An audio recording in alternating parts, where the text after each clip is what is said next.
Saudara, sejumlah masalah mengemuka di tengah pelaksanaan program makan bergizi gratis. Padahal, lewat program ini Presiden Prabowo ingin memastikan tidak ada lagi anak-anak Indonesia yang kelaparan atau kurang gizi.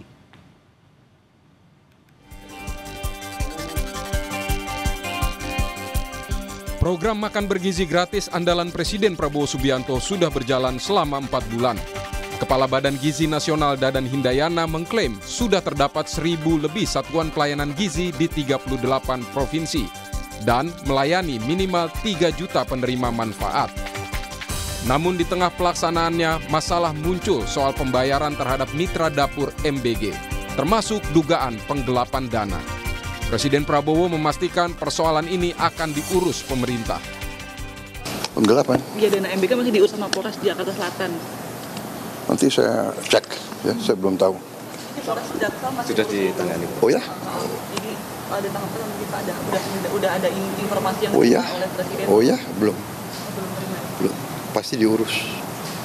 Setiap sen uang rakyat akan kita jaga. Ya.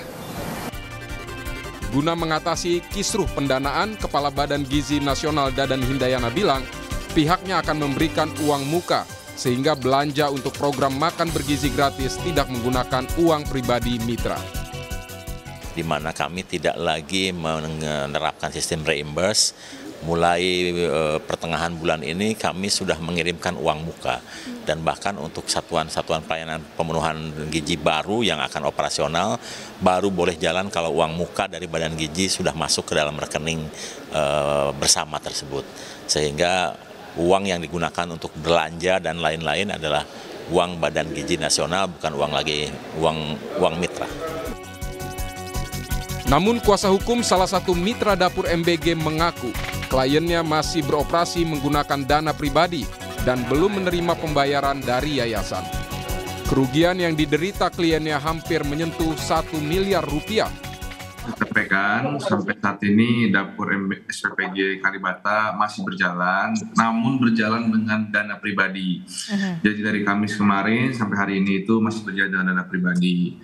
Kerugian yang kita tafsir dari perjanjian kita dengan yayasan per minggu kemarin itu sampai Rp975.375.000. Nah, sampai saat ini pun itu belum dibayarkan sama sekali. Jadi pembayaran 2 tahap kita sudah lakukan, 65.000 porsi kita sudah masak itu belum dibayar. Dana bantuan dari BGN yang sudah diberikan juga itu belum diberikan kepada mitra dapur. Jadi sampai hari ini kita masih memasak menggunakan uang pribadi demi melanjutkan program Bapak Prabowo Subianto. Selain soal pembayaran mitra dapur, masalah lain yang juga jadi sorotan adalah soal higienitas menu makanan MBG. Seperti yang terjadi kemarin di Cianjur, Jawa Barat, puluhan siswa alami keracunan. Kepala BGN bilang kejadian ini sudah tertangani dan semata persoalan teknis. Dari 1079, 12 satuan pelayanan yang masaknya kurang proper sehingga menimbulkan masalah dalam hal kesehatan. Tapi alhamdulillah seperti di Cianjur kita prihatin ya, ada 51 yang keracunan, tapi kan dari 2.700 menu. Jadi alhamdulillah tidak 2.700, tapi hanya 51 dan alhamdulillah sudah tertangani juga. Itu hanya masalah teknis saja. Jadi secara umum ya sebetulnya alhamdulillah berjalan lancar. Presiden Prabowo menargetkan makan bergizi gratis akan diterima 82 juta penerima manfaat. Anggarannya pun tak sedikit, mencapai 71 triliun rupiah. Tim Liputan Kompas TV.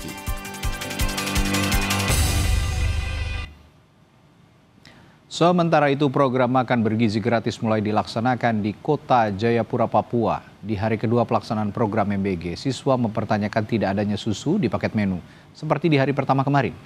Pihak sekolah berharap pelaksanaan program MBG ini bisa berkelanjutan sesuai janji Presiden Prabowo. Lalu bagaimana pelaksanaan program makan bergizi gratis di Kota Jayapura di hari pertama atau di hari kedua ini? Kita tanyakan pada jurnalis Kompas TV Vindi Rakmeni di sana. Vindi, pelaksanaan MBG di sana dan menu yang paling digemari siswa apa saja hari ini? Ya, selamat malam Rani dan juga saudara. Terkait dengan proses pembagian makan bergizi gratis di wilayah Jayapura hari ini dilakukan di satu sekolah, yakni SD Kristen Baik Sentani, di mana proses pembagian ini dilakukan sekitar pukul 9 waktu Indonesia Timur, diberikan kepada 327 anak di SD Kristen Baik ini. Antusiasme dari anak-anak sangat tinggi, di mana mereka sudah menanti atau menunggu sejak pagi, sejak masuk kelas. Mereka sudah menanyakan kepada ibu guru kapan atau jam berapa makan bergizi gratis ini akan datang ke sekolah.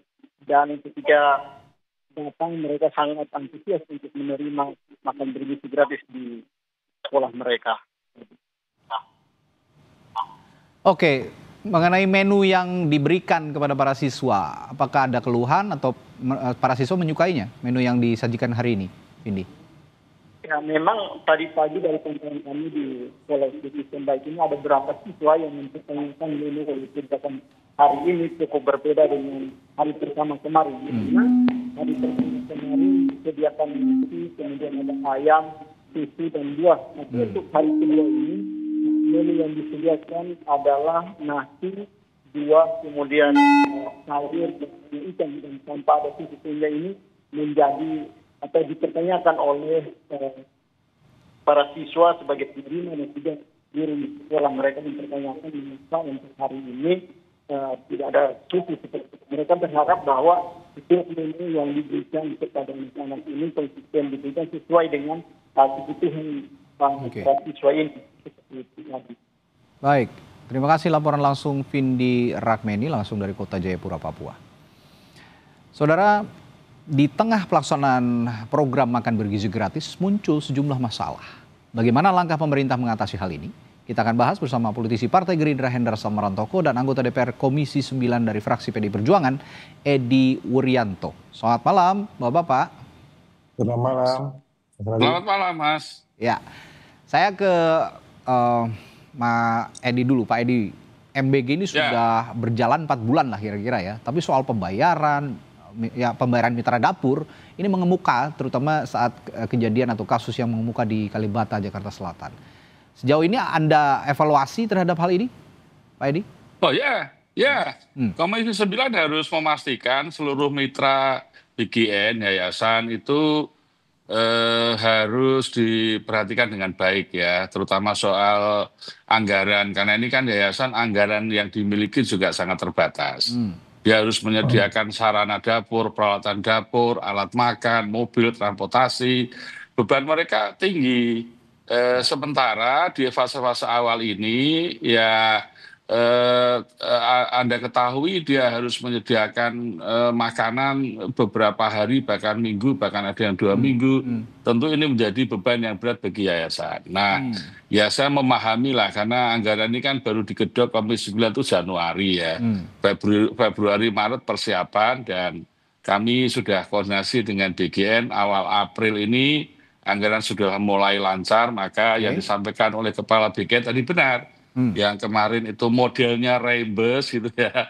Yayasan itu bebannya banyak, dia menyediakan duit untuk masak, kemudian menunggu reimburse, lalu Kepala BGN mengambil alternatif bahwa ini dibayar di muka dulu baru yayasan masak ini. Itu saya kira langkah yang baik itu.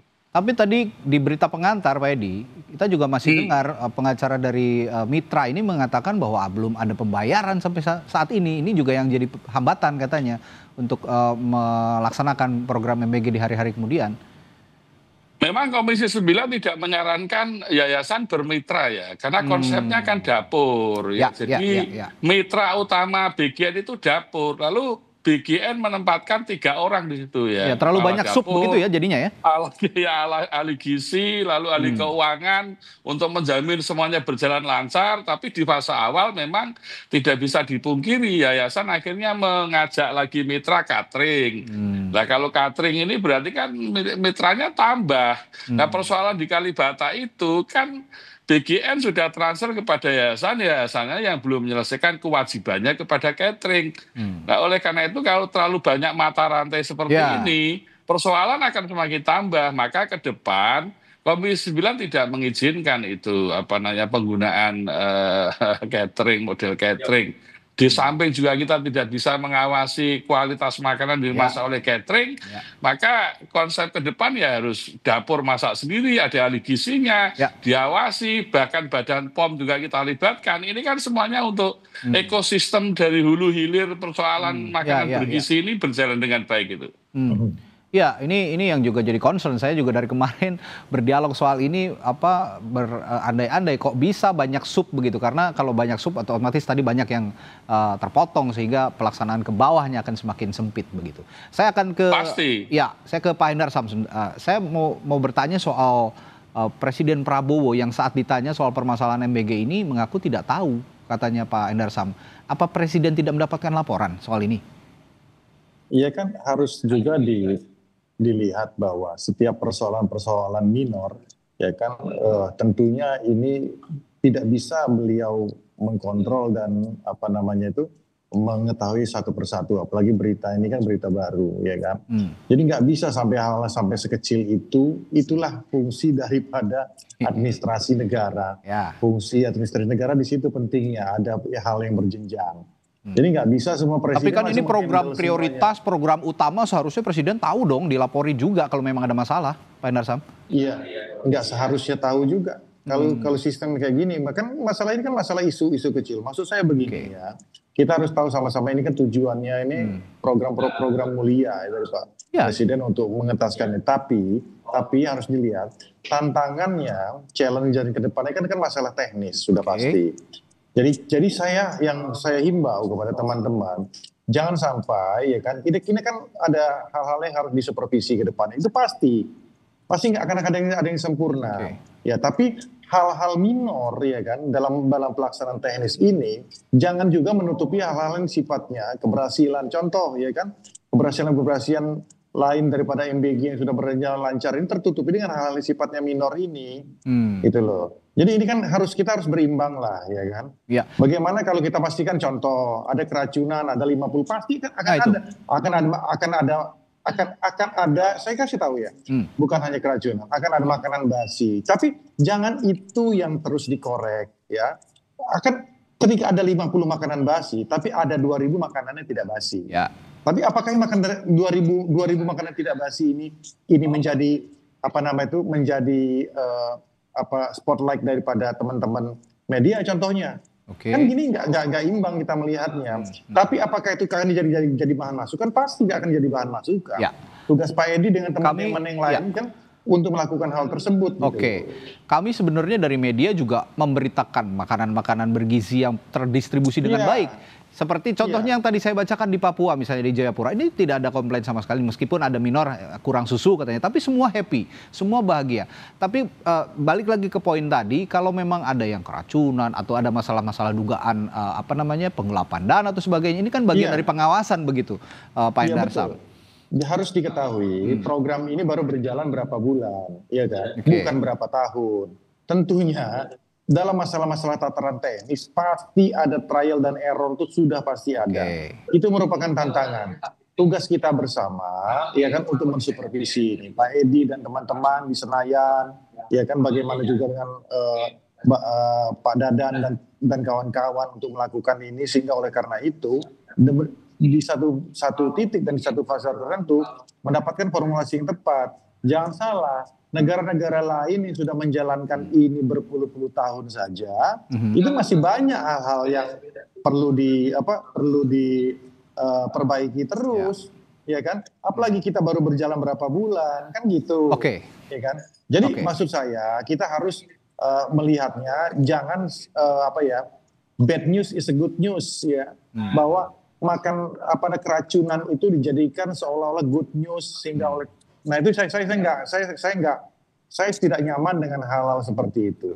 Walaupun juga itu pasti akan dijadikan bahan koreksi. Jangan evaluasi. Saya sepakat. Iya, jangan. Ada bad news untuk bahan evaluasi itu kan bukan sesuatu yang salah juga. Saya sepakat dengan itu. Dan tapi tidak usah dibesar-besarkan, maksudnya begitu ya. Hanya ada program-program yang berhasil lainnya yang harus juga diakselerasi begitu. Betul.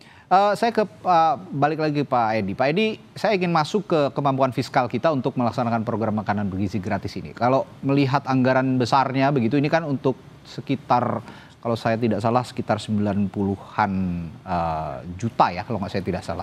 Ini 90 juta penerima. Tapi itu dipukul rata sepertinya begitu. Tidak ada prioritas-prioritas daerah tertentu dulu, misalnya daerah tertinggal, daerah terluar begitu. Ini yang diprioritaskan. Nah, untuk melihat kemampuan fiskal yang seperti sekarang ini dengan tidak adanya prioritas, apakah ini bisa berjalan dengan baik kira-kira?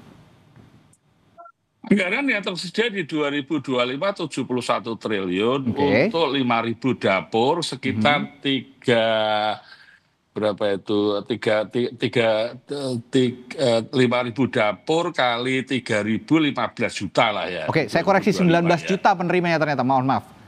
19 juta penerima. Di 2025, 5.000 dapur kali 3.000 kan 15 juta di 2025 ya. Betul. Dengan anggaran 71 triliun. Betul. Nah, tentu sebagian besar 1.500 dibangun oleh BGN sendiri, yang 3.500 dimitrakan nih. Nah, kemampuan mitra kan bervariasi. Nah, kita tidak bisa mengkorelasikan itu dengan target sasaran, karena begini misalnya ya, di dapil saya ini ada mitra yang mampu di daerah kota, kabupaten kota. Di daerah-daerah yang pinggiran, itu belum ada mitra yang punya resources cukup untuk bekerja bekerjasama dengan BGN. Akibatnya distribusi dapur ini tergantung pada kemampuan mitra masing-masing, ya kan? Nah, ini yang menjadi persoalan utama. Lalu kalau dikaitkan dengan target sasaran, outcome dari program BGN ini untuk mengatasi malnutrisi, memang kita belum bisa mengevaluasi secara cepat. Tapi saya sependapat tadi bahwa apapun masukan di lapangan kita butuhkan. Betul. Yang lebih penting adalah bagaimana BGN ini kan juga organisasi baru. Dengan pekerjaan yang demikian besar, kantornya masih, SDM-nya masih terbatas, dengan kecepatan yang ya saya kira wajar-wajar saja sih saya menilai. Tapi bahwa BGN harus segera membuat regulasi-regulasi teknis yang menjadi pedoman bagi seluruh mitra untuk menyelenggarakan program MBG ini. Ini yang dibutuhkan. Nah, tentu kami di Komisi 9 pada masa sidang ini akan lebih serius, mungkin akan FGD yang lebih teknis dengan teman-teman BGN, sehingga seluruh kasus misalnya soal kualitas makanan di beberapa tempat yang belum standar, dapur yang belum standar, alat makan yang belum standar, dana yang belum tersalurkan dengan baik. Nah, ini tentu menjadi evaluasi ya Komisi 9 ya. Ya, kita semua bisa memahami bahwa ini program baru berjalan 4 bulan, tapi yang ingin saya tanyakan, dengan segala permasalahan yang muncul saat ini, sekaligus juga evaluasi, kita juga mengawasi begitu, sama-sama mengawasi. Kira-kira menurut Pak Edi, establishnya program ini di masa yang akan datang kapan? 6 bulan kah, 1 tahun kah, 2 tahun kah, atau kapan? Target di 2025 kan 5.000 dapur. Sekarang sudah mendekati hampir 2.000 lah, 1.900-an lah. Jadi saya pikir saya masih optimis dan anggaran itu tersedia, don't worry, sudah diketok di APBN. Jadi menurut saya tinggal sekarang ini karena mitranya yayasan, jadi kan kita sedang bagaimana jangan sampai yayasan itu tidak tertarik. Maka kami harus menjamin seluruh mitra yayasan yang bekerja sama dengan BGN itu nggak boleh rugi. Nggak boleh rugi dia harus dapat value juga dari kerjasama ini, sehingga konsep ini kan lebih ke arah pemberdayaan masyarakat. Betul, misinya juga kan salah satunya itu. Lalu menguntungkan masyarakat, bisa membangun ekosistem di daerah-daerah terpencil, bisa menggerakkan ekonomi, ini kan bagian penting dari proyek ini. Di samping tujuan utama untuk malnutrisi. Jadi hal-hal yang menjadi masalah misalnya di Kalibata itu saya khawatirkan para yayasan yang akan bekerja sama dengan mitra ini menjadi takut, menjadi mengundurkan diri. Lah kalau ini terjadi pasti akan mengganggu secara umum proyek BGN ini. Ya, Pak Endarsam sekaligus juga sebagai perwakilan pemerintah lah ya dalam hal ini. Ini saya ingin tanyakan juga rekomendasi untuk perbaikan ke depan, mulai dari penguatan regulasi, transparansi, akuntabilitas, keamanan pangannya, pemanfaatan pangan lokal, termasuk memanfaatkan UKM-UKM yang ada di daerah. Bagaimana ke depannya kira-kira? Ya tentunya kan semua ini sudah ada pakem-pakem dan programnya. Tapi memang ada beberapa hole dan lubang-lubang tertentu ya memutus mata rantai yang mungkin agak panjang seperti dikatakan Pak Edi, yang ini yang harus diperbaiki. Jadi dari sisi teknis dan regulasi ini kan harus seimbang dan berjalan. Trial dan error, kemudian perbaikan-perbaikan ke depan, bagaimana ini baru berjalan berapa bulan, saya rasa sebuah prestasi yang sudah sangat bagus sebenarnya. Kita bisa menjalankan ini dalam jangka waktu. Pemerintahan yang baru berjalan 6 bulan ya, efektif 6 bulan. Dan oleh karena itu tentunya regulasi itu akan menyesuaikan. Dan saya disclaimer ya, bahwa hal-hal seperti ini akan tetap terus ada, pasti akan terus ada masalah. Tapi itu jangan sampai dijadikan faktor untuk membuat masyarakat resah. Dan skalanya seharusnya semakin kecil begitu ya Pak Hendarsam ya? Iya, kita persempit masalah itu. Nah, tugas kita sama-sama Kompas TV, teman-teman media lain untuk tetap optimis menyuarakan hal tersebut. Ya, bahwa tujuan kita mulia untuk malnutrisi supaya anak-anak kita ini mendapatkan gizi yang bagus, sehingga oleh karena itu SDM kita menjadi bagus, dan kemudiannya memang target-target pemerintah, bukan hanya target dari pemerintahan Pak Prabowo, tapi target kita sampai 2045 ini bisa benar-benar tercapai, anak-anak kita menjadi anak-anak yang unggul. Oke. Ya, ini memang ya kalau Anda bilang tadi Pak Hendarsam akan ada masalah, ini tidak akan hilang sepenuhnya, tapi ya itu saya ingatkan juga supaya skalanya terus mengecil begitu, sehingga harus skalanya terus mengecil, sehingga evaluasi ini juga secara periodik tetap diperlukan. Dan mengapa ini bisa kita terus awasi, karena tidak memakan anggaran yang sedikit. Ini banyak pengorbanan sekali untuk program ini, besar sekali anggarannya, sehingga kita semua sama-sama mengawasi begitu kira-kira. Termasuk media. Dan Mas, tambahan saya Mas Radhi. Oke, silakan. Tambahan saya bahwa bukan hanya yang menerima manfaat adalah anak-anak kita, anak-anak bangsa kita. Yang menerima manfaat ini adalah ekosistem dari sini. Itu yang diharapkan. Itu yang diharapkan. Ekosistem ini bisa berjalan. Ada yayasan, ada dapur, ada catering yang bisa hidup dari situ, ya kan. Sehingga dari uang rakyat ini untuk rakyat. Ini yang paling penting sekali buat saya. Dan kita jaga sama-sama. Jaga sama-sama. Karena ini untungnya kecil nih, tipis nih. Nggak semua orang tapi bisa setidaknya bisa menghidupi masyarakat kalau memang ini berjalan dengan baik gitu. Karena betul. Banyak yang dengan situasi yang saat ini serba sulit, banyak PHK, banyak ekonomi yang sulit. Setidaknya program MBG ini bisa memberikan secerca harapan bagi mereka yang kehilangan pekerjaan misalnya.